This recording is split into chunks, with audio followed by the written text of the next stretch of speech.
Morning everyone.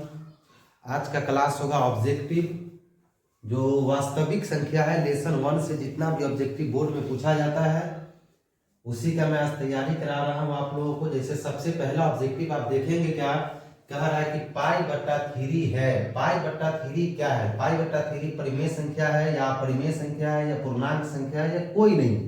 सबसे पहले कोई भी अंक में जब पाई आ जाए तो पाई एक अपरिमेय संख्या, पाई क्या है? एक अपरिमेय संख्या है। तो जब ये यहाँ पाई बट्टा 3 कहा, इसका मतलब इसमें पाई मिल गया। पाई मिला तो आपको क्या हो जाएगा? अपरिमेय संख्या हो जाएगा। क्या हो जाएगा? अपरिमेय संख्या हो जाएगा। उससे आगे कहा कि 144 का अभाज्य गुणनखंड में 2 का घात क्या होगा? कितना का? 144 का। आप 144 का अभाज्य गुणनखंड करेंगे तो 2 पर पावर कै होगा, है कि नहीं? तो सबसे पहले 144 लिख दीजिए। आप 144 लिख करके बगल में क्या कीजिए? 2 से लगा दीजिए। तो 7 दूनी 14, 2 दूनी 4, फिर इसको हम 2 से लगाएंगे तो ये कितना बार में लग जाएगा? 36 बार में लग जाएगा। तो फिर इसको 2 से लगाते हैं तो ये 18 बार में लग जाएगा। फिर इसको 2 से लगाते हैं तो कितना बार में? 9 बार में लग जाएगा। इसका मतलब ये हुआ कि 2 कै गो है? 1 2 3 4। 2 पर पावर आपका कितना हो जाएगा? 4। घात जो होता है उसको हम पावर कहते हैं। घात का उसको क्या कहते हैं? पावर कहते हैं। तो 2 पर पावर कितना हो जाएगा आपका? 4 हो जाएगा। अब देखिए 2 पर पावर 4 किसमें है? इसमें आ गया। एकदम नॉर्मल हिसाब समझिए, ठीक है। कह रहा 45 एवं 60 का मौसक क्या होगा? 45 एवं 60 का मौसक क्या होता है? 45 और 60 का मौसक मतलब ये समझिए कि वह संख्या जो दोनों को काटे। क्या करे? दोनों को काटे। जो बड़ा से बड़ा संख्या होता है, इसमें कौन सा ऐसा संख्या है जो दोनों को काटे? जैसे 45 एवं 60 का मौसक कह रहा है। तो देखिए 45 एवं 60 का 45 और 45 तो कट जाएगा, 60 नहीं कटेगा। 3 से ये दोनों कट जाएगा, 1 से भी ये दोनों कट जाएगा और 15 से भी ये दोनों कट जाएगा। कहिएगा कि सर कि ये तो तीनों से ये सब कटने के लिए तैयार था। सबसे ज्यादा 3 1 15 में सबसे ज्यादा कितना है? 15 जो है आपका सबसे ज्यादा है जो दोनों को काटेगा। 15 तिहाई 45 और 15 चौका 60। इसका मतलब 45 एवं 60 का जो मौसा होगा कितना हो जाएगा? 15 हो जाएगा। अब अगला क्वेश्चन कह रहा है निम्नलिखित में से कौन अपरिमेय नहीं है? तो सबसे पहले यहाँ क्वेश्चन निगेटिव कह रहा है। क्या कह रहा है क्वेश्चन? निगेटिव क्वेश्चन कह रहा है कि अपरिमेय नहीं है। जब अपरिमेय नहीं होगा तब वो कौन सा संख्या होगा? जब अपरिमेय नहीं होगा तो परिमेय होगा। तो सबसे पहले पाई तो एक परिमेय संख्या पहले बता दिए हैं। अच्छा, रूट 7 अपरिमेय संख्या ये भी बताया हुए हैं। रूट में ये भी है, ये भी अपरिमेय संख्या है। और रूट में ये भी है। कहिएगा सर ये भी तो अपरिमेय संख्या हो सकता है। तो देखिए तो ये होने वाला कैसे है? होगा या नहीं होगा? तो 3 रूट अंडर कितना है? 75 और बट्टा में 16। सॉरी यहाँ पर जो होगा वो 48 हो जाएगा। कितना रहेगा? 48। जब इसको काटेंगे तो कितना बार में कट जाएगा? 50 25 और 4 16 तिहाई 25 तिहाई 75 और 16 तिहाई कितना हो जाएगा? 48। तो 3 को बाहर आता बाहर, 25 को जब रूट से निकालिएगा तो 5 और 16 को रूट से निकालिएगा तो कितना आ जाएगा? 4 हो जाएगा। 15 बटा 4। ये रूट से बाहर आया कि नहीं आया? इसका मतलब आपका जो परिमेय संख्या हो जाएगा आपका ये बना हो जाएगा। उससे आगे देखिए ये क्वेश्चन जो है बार बार पूछता है, बच्चा कंफ्यूज कर जाता है। हमेशा ये क्वेश्चन पूछा जाता है कि 0.7 पर रैंकरिंग है। 0.7 पर क्या है? इसको कहते हैं रैंकरिंग। जो ऊपर दिया रहता है उसको क्या कहते हैं? रैंकरिंग कहते हैं। तो होगा आंसर क्या होगा? तो सबसे पहले देख लीजिए कि 0 पॉइंट के बाद जो है, देखिए तो पॉइंट का एक अंक है तो एक को क्या करेंगे? एक दे के बगल में 0 दे देंगे। रैंकरिंग एक ही को करना था, -1 को घटा दीजिए। 7 बटा कितना बच जाएगा? आपका 9 बच जाएगा। देखिए तो ऑप्शन नंबर 1 आपका 7 बटा कितना हो जाएगा? 9 आंसर होगा। अब आगे कह रहा है कि 8 पर पावर 0 गुणे 2 पर पावर 0, इसका मान क्या होता है? तो किसी भी अंक पर 0 अगरचे पावर हो, घात हो, तो उसका मान डायरेक्ट 1 होता है। क्या होता है? 1 होता है। मान लीजिए कि 8 पर पावर 0 है।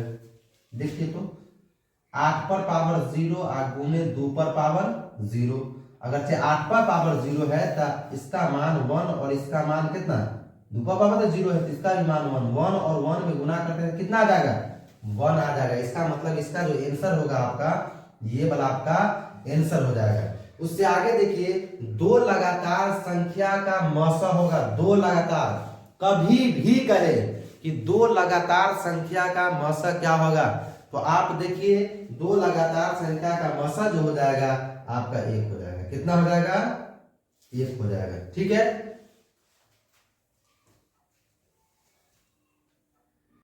देखिए अगला क्वेश्चन क्या कह रहा है आपका। अगला क्वेश्चन कह रहा है कि कौन परिमेय संख्या है? कौन परिमेय संख्या है?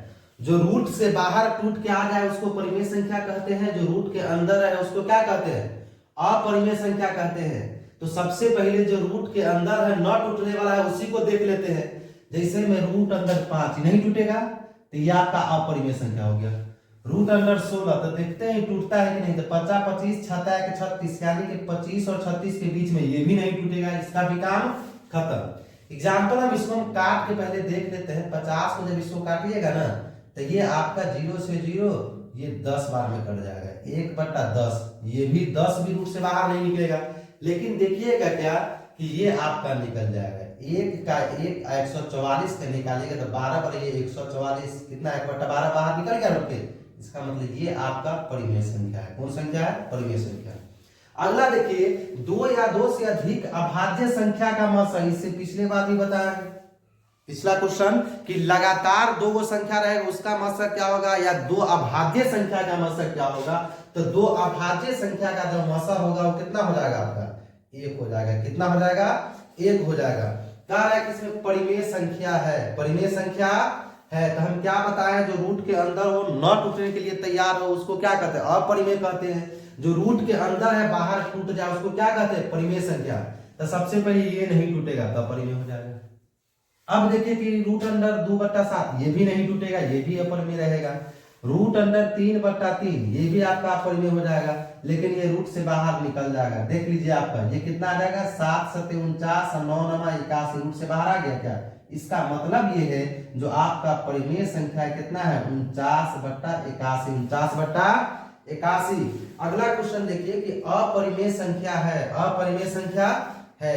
तो अपरिमेय संख्या का मतलब हुआ कि वो परिमेय नहीं होनी चाहिए, परिमेय नहीं होनी चाहिए। तो हम पहले देख रहे हैं कि रूट अंडर 17 क्या होगा, ये रूट से बाहर नहीं टूटेगा। इसका मतलब पहले वाला अपरिमेय संख्या हो गया, हो गया।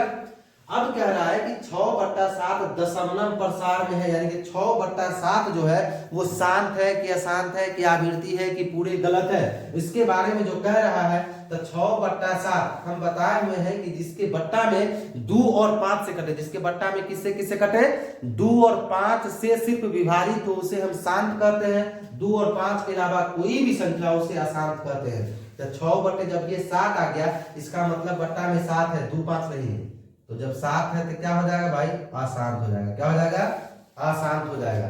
अब कह रहा है कि 15/8 दशमलव प्रसार में है। तो 15/8 जो है वो शांत होगा या अशांत होगा कि आवृत्ति होगा कि में कोई नहीं। आप ही लोग देखिए कि क्या होगा 15/8। हम बोले हैं कि जिसका विभाजन 2 और 5 से, किससे, 2 और 5 से हो, इसका विभाजन तो 2 से हो ही रहा है। 2 का 2, 2 दूनी 4 और 4 दूनी 8, सिर्फ 2 से हो रहा है। इसका मतलब ये हुआ कि आपका ये वाला क्या हो जाएगा, शांत हो जाएगा। क्या हो जाएगा, शांत हो जाएगा।